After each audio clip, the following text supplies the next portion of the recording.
রাধিকা চরণ রেণু ভূষণ করিয়া তনু অনায়াসে পাবে গিরিধারী।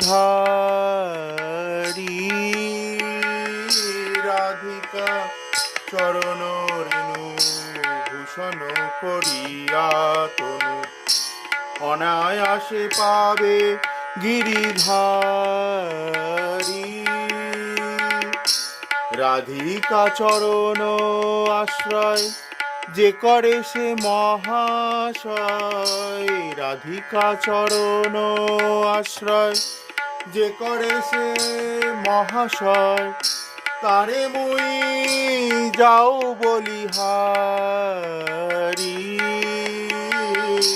রাধিকা চরণ রেণু ভূষণ করিয়া তনু